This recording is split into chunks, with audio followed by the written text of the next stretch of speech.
KKM asks, when will Sally and Nicole be an official pairing?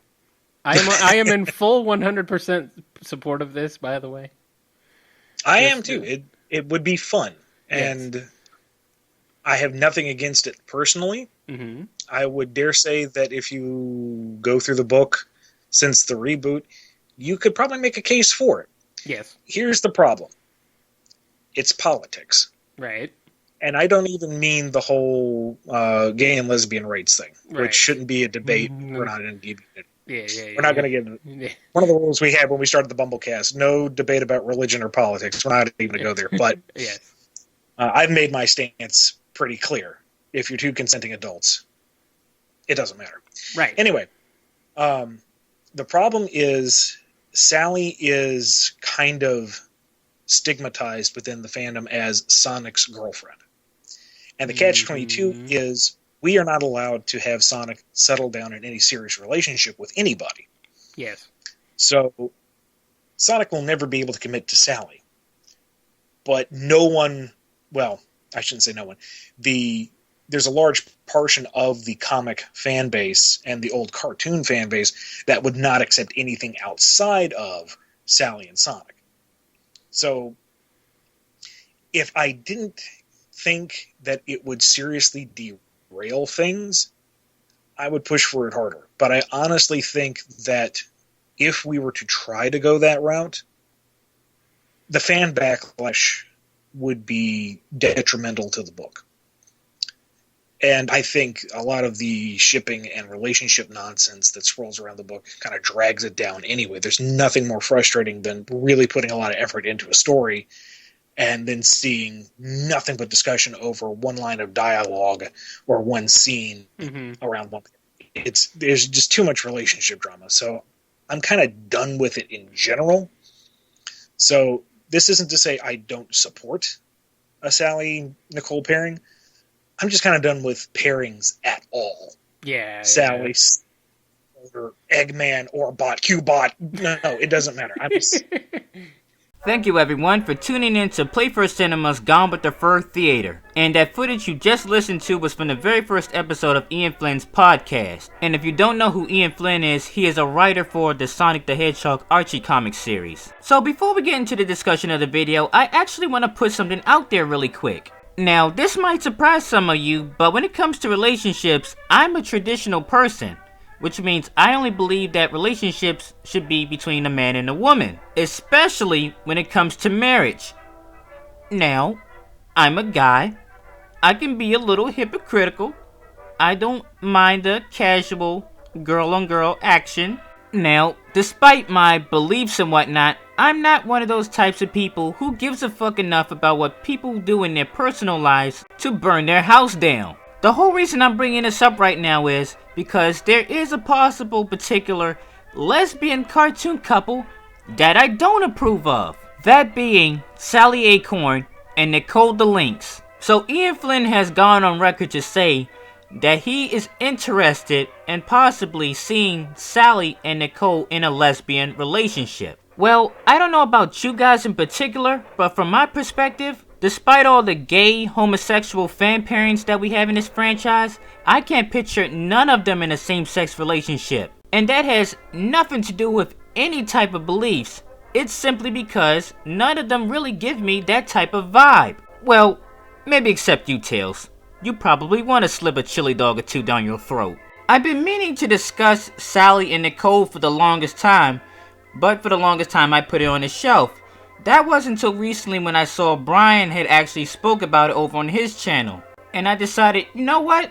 Let me just go ahead and give my 2 cents on it. So here it goes. If I had to put together a list of controversial cartoon female characters, Sally Acorn could definitely go to the top of the list and join the likes of Lola Bunny, Minerva Mink, and Betty Boop. Because the drama revolving around this character is almost so endless, you could write a book on it. The hateful slander.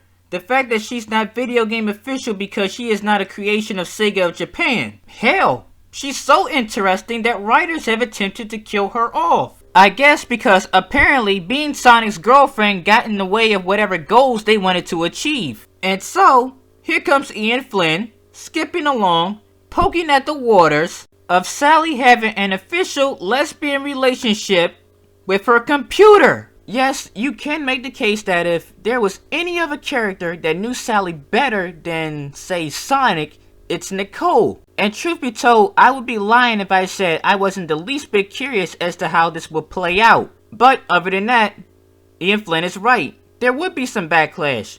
And I definitely know I would be right up there with the mom screaming, "Fuck no," at this relationship. I don't like what the comics have become.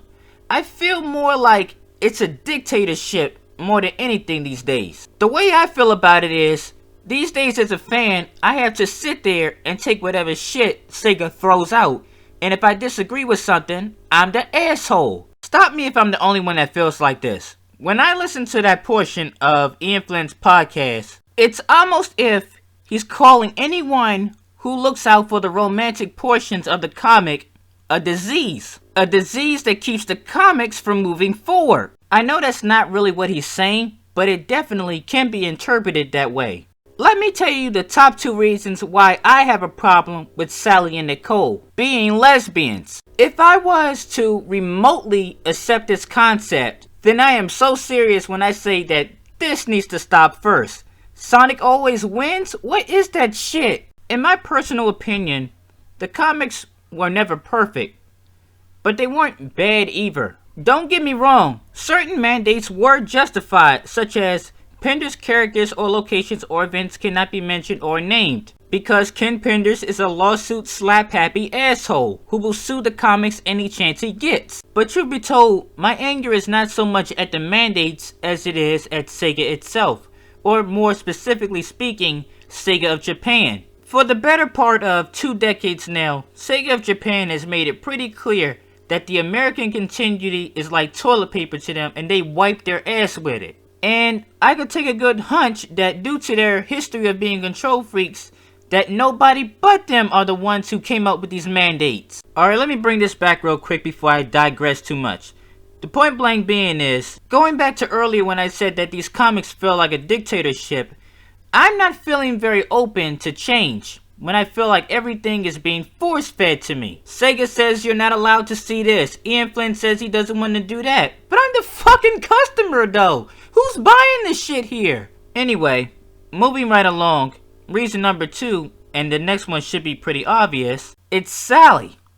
She's always been with Sonic. Sonic's main squeeze, his foil, the only damn woman in Sonic history to ever have 2 kids by the man. And I am so sorry to Ian Flynn if this sounds petty, but no reboot is an excuse for trying to turn her into a lesbian. Of all characters, that is a no-no. Ian says that he is done with the parents. Right, of course, punish everybody, even the Sonic and Sally supporters, even though we were the ones who were here first. No offense from the other side that likes to bitch about why Sonic is not with their favorite girl.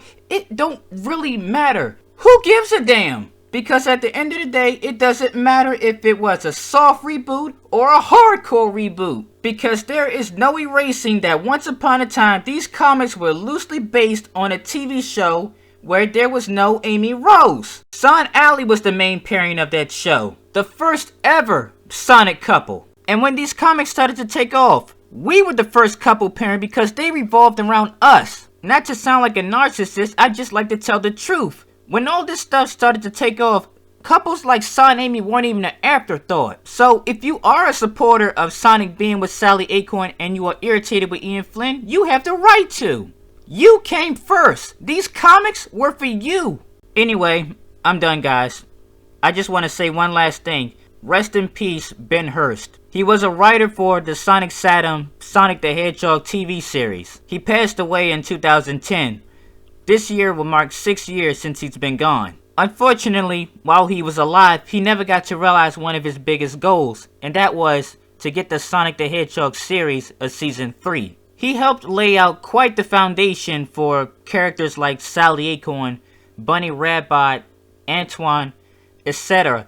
And it's sad to see his vision go up in smoke due to politics. Now, despite how I feel about the Sonic Archie comics currently, I would never actually tell you guys to never support the comics. If you love them, go ahead and support them.